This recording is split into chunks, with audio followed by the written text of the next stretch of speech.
पांचों पांडव एवं द्रौपदी जंगल में छुपने का स्थान ढूंढ रहे थे। अचानक भीम की नजर महल पर पड़ी और वो आकर्षित हो गया। भीम युधिष्ठिर से बोला, भैया मुझे महल देखना है। भाई ने कहा, जाओ। भीम महल के द्वार पर पहुंचा। वहां शनिदेव दरबान के रूप में खड़े थे। भीम बोला, मुझे महल देखना है। दरबान ने कहा, महल की कुछ शर्त है। 1, महल में 4 कोने हैं, आप एक ही कोना देख सकते हैं। 2, महल में जो देखोगे उसकी सार सहित व्याख्या करोगे। 3, अगर व्याख्या नहीं कर सके तो कैद कर लिए जाओगे। भीम ने कहा, मैं स्वीकार करता हूं, ऐसा ही होगा। और वह महल के पूर्व छोर की ओर गया।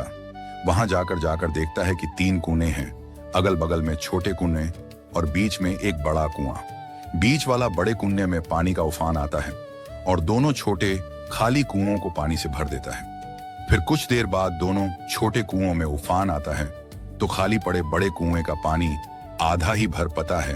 इस क्रिया को भीम कई बार देखता है पर समझ नहीं पाता और लौटकर दरबान के पास आता है। दरबान, क्या देखा आपने? भीम, महाशय मुझे समझ में नहीं आया। दरबान, आप शर्त के अनुसार बंदी हो गए हैं और बंदी घर में बैठा दिया। अर्जुन आया, बोला, मुझे महल देखना है। दरबान ने शर्त बता दी और अर्जुन पश्चिम वाले छोर की तरफ चला गया। आगे जाकर अर्जुन क्या देखता है?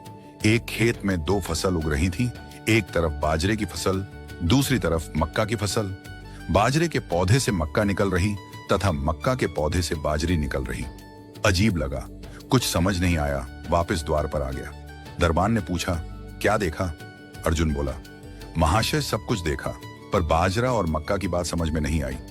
दरबान ने कहा, शर्त के अनुसार आप बंदी हैं। नकुल आया, बोला, मुझे महल देखना है। फिर वह उत्तर दिशा की ओर गया। वहां उसने देखा कि बहुत सारी सफेद गायें जब उनको भूख लगती है तो अपनी छोटी बच्चियों का दूध पीती है। उसे कुछ समझ नहीं आया, द्वार पर आया। दरबान ने पूछा, क्या देखा? नकुल बोला, महाशय गाय बच्चियों का दूध पीती है, ये समझ नहीं आया, तब उसे भी बंदी बना लिया। सहदेव आया, बोला, मुझे महल देखना है और वह दक्षिण दिशा की ओर गया अंतिम कोना देखने के लिए। क्या देखता है? वहां पर एक सोने की बड़ी शिला एक चांदी के सिक्के पर टिकी हुई डगमग डोले पर गिरती नहीं है। वह वापस द्वार पर आ गया और बोला, सोने की शिला की बात समझ में नहीं आई, तब वह भी बंदी हो गया। चारों भाई बहुत देर से नहीं आए।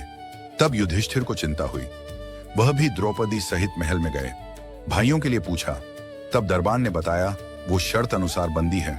युधिष्ठिर बोला, भीम तुमने क्या देखा? भीम ने कुणई के बारे में बताया। तब युधिष्ठिर ने कहा, यह कलयुग में होने वाला है। एक बाप 2 बेटों का पेट तो भर देगा, परंतु 2 बेटे मिलकर एक बाप का पेट नहीं भर पाएंगे। भीम को छोड़ दिया। अर्जुन से पूछा, तुमने क्या देखा?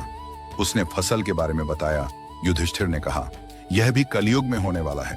वंश परिवर्तन अर्थात ब्राह्मण के घर शूद्र की लड़की और शूद्र के घर बनिए की लड़की ब्याही जाएंगी। अर्जुन भी छूट गया। नकुल से पूछा, तुमने क्या देखा? तब उसने गाय का वृतांत बताया। तब युधिष्ठिर ने कहा, कलयुग में माताएं अपनी बेटियों के घर में पलेंगी बेटी का दाना खाएंगी और बेटे सेवा नहीं करेंगे। तब नकुल भी छूट गया। सहदेव से पूछा, तुमने क्या देखा? उसने सोने की शिला का वृतांत बताया। तब युधिष्ठिर बोले, कलयुग में पाप धर्म को दबाता रहेगा, परंतु धर्म फिर भी जिंदा रहेगा, खत्म नहीं होगा। आज के कलयुग में ये सारी बातें सच साबित हो रही हैं। आप भी अपनी राय कमेंट करके बताएं।